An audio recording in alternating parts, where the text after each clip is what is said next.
So mga tol, matapos pong iribat ng team Casimero na si Kuyang Joseph ang mga sports analyst natin dito sa Pinas na sina Atty. Ed Tolentino at JM Siyasat tungkol sa pagpredict nila sa laban ni Cuadro Alas. Sinabi po kasi nila mga tol, ang puso umano nila na kay Casimero pero ang isip nila mananalo itong si Luis Nery. Sinabi pa nga po ni JM Siyasat na kung hindi daw mahuhuli na maaga ni Casimero si Luis Nery, delikado daw si Casimero kay Nery. Alam naman daw kasi natin na kapag tumungtong na daw ng round 3, round 4, nagduduwal-duwal na daw si Casimero. Yan daw ang pangit na mangyayari kapag nagkataon. Bukod yan, binanatan din po ni JM Siyasat ang kapatid at head coach ni Cuadro Alas na si Jason Casimero at sinabing wala daw itong alam sa pagiging coach. Pangmamaliit pa nga po ni JM Siyasat, below sea level lang daw ito at kahit pa nga daw above average ang skill ni Jason, hindi daw nito maibabalik yung dating Cuadro Alas na lumabang kay Solani Tete dahil matanda na daw si Janrel, may edad ng 37. So naribat nga po yan ni Kuyang Joseph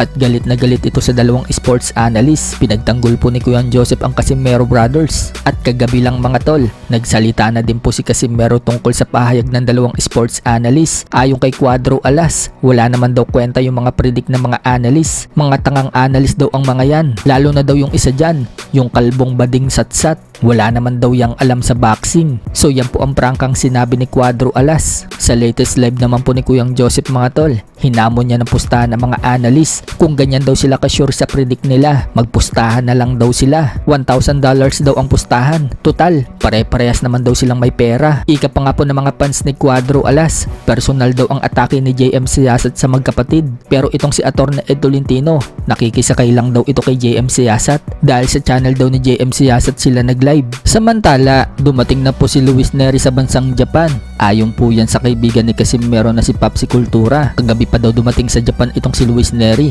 at mamaya magkakaroon daw ng media workout si Luis Nery. Sa ibang banda naman mga tol, Mike Tyson nagbabalik training na paghahanda sa naudlot na exhibition fight nila ni Floyd Mayweather Jr. Napospon po kasi ang exhibition fight ni Mike Tyson kay Mayweather na ginanap na sana nitong May 30 matapos pong ma-injured itong si Mike Tyson. Pero ngayong okay na si Mike Tyson, balik training na po siya. Pinakita nga po ni Mike Tyson ang dedikasyon niya sa training.